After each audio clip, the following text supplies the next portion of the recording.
जितने लोग ये कह रहे थे ना कि हमें प्रॉफिट नहीं होता, हमें लॉस हो रहा है, मैंने क्योंकि आपसे सबसे पूछा भी था, तो मेरे को जरा बताओ भाई कि आपके साथ हो क्या रहा है, मेरे को बताओ। देखो लॉस आपको क्यों हुआ है वो बता दो, एक सेकंड फिर गार्डन रीच पे आ जाएंगे। आपको क्यों लॉस हुआ है जानते हो? बहुत इंपॉर्टेंट बात है, जो लगेगी छोटी लेकिन है इंपॉर्टेंट।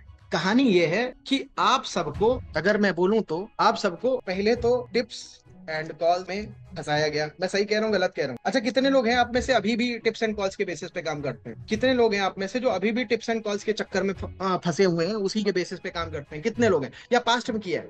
जल्दी से बता। है अच्छे खासे, ठीक है। चलो अभी यहाँ पे देखो, अब देखो मैं आपको एक चीज बताऊं, आप टिप्स एंड कॉल्स में जब नुकसान करते हो, कई सारे तो पूरी कैपिटल बर्बाद करके या हिम्मत टूटने के बाद में बाहर हो जाते हैं मार्केट से, लेकिन कुछ लोग हिम्मत हारते नहीं और वो सीखने के बारे में सोचते हैं।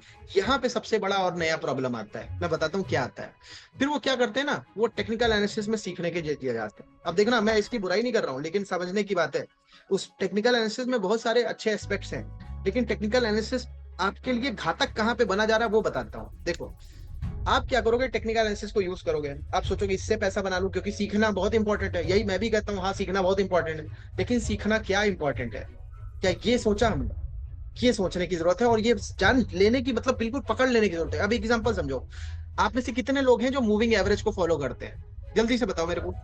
मूविंग एवरेज के सिग्नल पर जाकर के बाय करते हैं कितने लोग हैं आप में से, जरा बताओ मेरे को। सब लोग, बहुत सारे लोग हैं। चलो अब देखो, मैंने यहाँ पे लिख दिया मूविंग एवरेज। अब मैं आपको एक चीज बता, देखो मूविंग एवरेज ने क्या किया, एक सिग्नल दिया ना। जब क्रॉसओवर आया मूविंग एवरेज का, तो एक सिग्नल आया यार। उसमें मेरे दिमाग का क्या यूज है यार, बताओ मेरे को जरा, क्या मेरे दिमाग का जरा सा भी यूज है? उसने तो सिग्नल दिया ना, तो ये तो बिल्कुल टिप की तरीके हो गया। और ये केवल मूविंग एवरेज के साथ में नहीं है, आरएसआई के साथ भी है, एमएसईडी के साथ भी है। अगर आरएसआई और एमएसईडी का यूज आप इस तरीके से कर रहे हो, या स्टोकेस्टिक, इन सब का जितनों का भी आप यूज कर रहे हो, ये तो भाई वही कहानी हो गई ना। सिग्नल के बेसिस पे किसी भी सुपर ट्रेंड, सिग्नल के बेसिस पे किसी भी चीज में आप अगर जाकर के एंट्री मार रहे हो, ट्रेड कर रहे हो, तो भाई वो तो आपका बिल्कुल टिप का ही भाई हो गया, कॉल का ही भाई हो गया। मैं सही कह रहा हूँ गलत कह रहा हूँ? मैं सही कह रहा हूँ कि गलत कह रहा हूँ, मेरे को जरा बताओ। राइट। अच्छा एक चीज और देखो अब क्या कहानी है कि जो चीज एक्चुअल में टिप और कॉल जैसी है, उसे बोला नहीं जा रहा है ना। और जो आपको सिखाने के लिए किया जा रहा है, जो समझाने की कोशिश कर रहा है, उसकी चीज को टिप एंड कॉल बोला जा रहा है। ये भी बात समझो, मैं सही कह रहा हूँ गलत कह रहा हूँ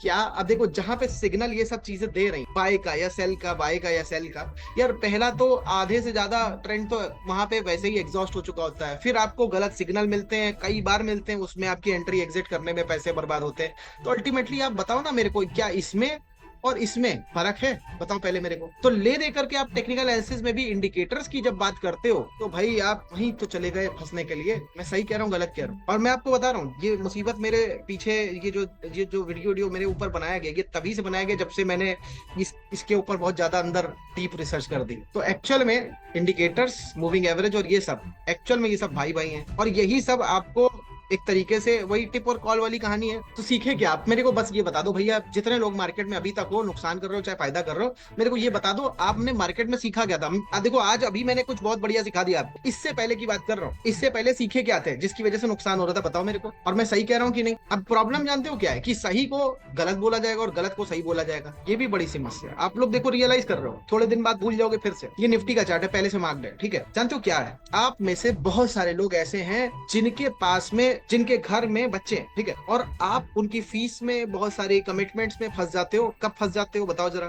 फीस कब लगती है बच्चों की एग्जाम की, नए एडमिशन कब होते हैं, बताओ मेरे को। कहाँ पे वो पैसा आपका लग जाता है? आप सोच रहे होते हो मार्केट में लगाना है पैसे, लेकिन फिर यार फीस तो जानी है, डोनेशन जानी है, ड्रेस के खर्चे, कॉपी किताबें। बताओ कौन सा वो टाइम है, जरा बताओ। मार्च का एंड, बल्कि मैं बोलूं अप्रैल, अगर बोल दूं तो गलत नहीं होगा। मार्च का एंड, या बल्कि वही वाला क्वार्टरली बेसिस तो होता ही है, मगर आपका इन जनरल मार्च का एंड, वो बड़ा सेशन, पूरा सेशन फाइनल एग्जाम्स का खत्म होता है ना। बस अब देखो कहानी, आप लोगों ने समझ लिया। देखो अब यहीं पे कहानी है, छुपने वाली कोई बात नहीं। देखना, अच्छा आप कहोगे कि यार मैं तो मैरिड नहीं हूँ, मेरे तो बच्चे नहीं है, फिर मेरे साथ क्यों हो रहा है ये? मैं बताता हूँ, एक चीज थोड़ी ना, मैं बताता हूँ। देखो केवल ये बच्चों की बात नहीं है, आपके घर में कोई और पर्सन होगा जिसके बच्चे पढ़ रहे होंगे, तो इनडायरेक्टली प्रेशर पड़ता है, ठीक है। पहला वो। दूसरा, आईपीएल अगर आप देखोगे मार्च से जून के बीच में होते हैं, बहुत सारे सट्टेबाजी वाली ये सब एक्टिविटीज आपको उधर की तरफ, मतलब आपका पैसा उस तरफ एक्सप्लॉइट कर ले जाती हैं, आप फिर नहीं आ पाते उधर। उसमें से, उससे भी पहले अगर आप जॉब वगैरह करते हो ना, तो ज्यादातर लोग पॉलिसी वगैरह जो है ये जनवरी फरवरी मार्च में लेते हैं। तो पॉलिसी जनवरी फरवरी मार्च में लेने की वजह से क्या होता है कि आपका पैसा, मेजर पैसा जो है वो यहीं पे फंस चुका होता है, फिर आपके पास पैसा नहीं रह जाता। अगर आप देखोगे जाके बैंकिंग सेक्टर में, जॉब और इंश्योरेंस, ये जो इंश्योरेंस से रिलेटेड जॉब्स होती हैं, इनकी ओपनिंग बंद हो जाती है। JFM, जनवरी फरवरी मार्च बंद हो जाती है। तो फिर एक चीज समझ में आई वहां से कि भैया वहां पे जॉब इसलिए रोक दी जाती है क्योंकि वहां पे उनके पास धंधा आ रहा होता है, नए बंदे को हायर करके वो ट्रेनिंग देने के उस टाइम पे सिचुएशन में नहीं होते। तो सब कुछ आपस में इंटरकनेक्ट हो गया। अब देखो यहाँ से क्या हुआ, ये भागा, कितना भागा देखो, आंसर दिख रहा है आपको, कहाँ से भागा है देखो, डेट देखो एग्जैक्ट 20, 21, 22 जो भी है। मैं इसको इधर उधर 19, 20 मतलब सब लमसम डेट बराबर ही है यार, थोड़ा 2 दिन आगे पीछे, क्योंकि मैं अगर एग्जैक्ट डेट करने की कोशिश करूंगा तो मेरे ऊपर वीडियो बना देगा भाई, एग्जैक्ट डेट कैसे बता दी, ये तो टिप हो गई। तो भैया मैं टिप पे की उसमें किसी भी हालत में मैं इसको टिप जैसा तो यार है नहीं पहला तो, और कोई अगर बताने की कोशिश कर रहा तो मैं जबरदस्ती डेट इधर उधर कर दे रहा हूँ। अब देखो ये आपका 19 है, 19 तारीख से 20% भागा है, ठीक है 19 मार्च से। ये देखो ये क्या है, 21 मार्च है, ये यहाँ पे भी अगर आप देख लो तो 15, 16 जो भी है वहीं से फिर कितना भागा है, 19-20% भागा है, 19-20% भागा है। यहाँ देखो क्या वो फेल हो गया, मैंने क्रॉस मार्क कर दिया, कुछ उसमें छुपा नहीं है, कुछ छुपाने की बात नहीं, कोई डरने की बात नहीं। फिर ये देखो 18-19 मार्च फिर से भागा है, ठीक है बढ़िया भागा है, 25% भागा है। ये देखो यहाँ पे क्या है, 56% भागा है, कहाँ से भागा है, ये 24 मार्च या 23 मार्च जो देखना है देख लो, 56% भागा है, ठीक है। और देखो यहाँ पे फेल हो गया, 5-6% भागा है, ठीक है। यहाँ पे देखो 18-19% भागा है, कहाँ से भागा है, वही मार्च के वहां से, ठीक है। और देखो ये देखो क्या है, भागा है कि नहीं।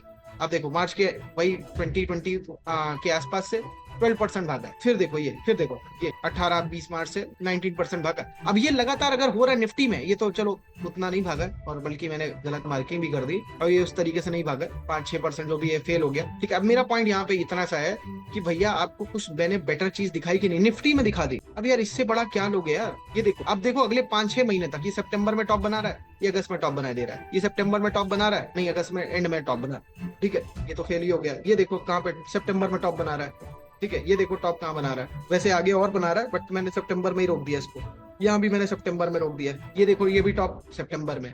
अब मेरा पॉइंट ये है कि ये अभी देखो दिखाया आपको, और यहाँ पे देखो क्या हो रहा है, यहाँ पे भाग रहा है, मतलब प्रैक्टिकल भी यहीं पे आपके सामने, प्रैक्टिकल भी यहीं पे आपके सामने। आप देखो ये कितना भाग चुका है, क्या डेट है, 17-18 जो भी है, 20-19 जो भी है, वहां से देखो अभी तक 11-12% भाग। और जितना हम देख चुके हैं अभी तक पास्ट में, उसके बेसिस पे आप देख लो कितना भागा है, कम से कम देखो कितना भागा है, 19, ये इसको मैं हटा रहा हूँ, ये देखो 19, 12, 18 ये फेल है, 56, 25, 19, 20 और अभी तो 11-12% दिख रहा है, ठीक है। तो यहाँ पे अगर मैं देखूं तो यार सबसे छोटा मेरे को 12 दिख रहा है, तो 12 मेरा छोटा 12 हो गया।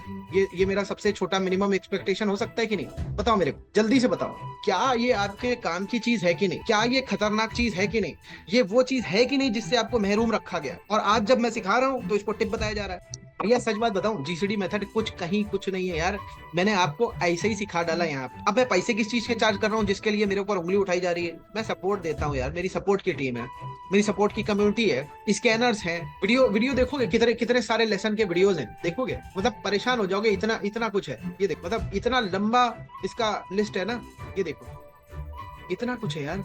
अब क्या इसके पैसे नहीं लिए जाएंगे यार। और समाज सेवा के पॉइंट ऑफ व्यू से देखो ना तो 75 यूट्यूब पे लाइव सेशन कर चुका हूँ अब तक, मगर ये चीज नहीं बताएंगे वो लोग। ये देखो, और ये जो संडे को सिखा रहा हूँ, किसको लगता है यार 9 रुपए लेकर के गलत कर दिया। अरे यार 9 रुपए नहीं लिए यार, 9 रुपए क्या है यार, 9 रुपए क्या फ्री नहीं है, फ्री जैसा नहीं है। 9 रुपए बस इसलिए कि एंट्री बैरियर लगे थोड़ा, हर कोई ना घुसा है, बस इसलिए आए कोई तो पता चलेगी कौन है, बस इसलिए। अभी भी खत्म नहीं हुआ। ये देखो इतना भयंकर, इतना बड़ा मटेरियल क्या आपको लगता है टिप वाला देगा।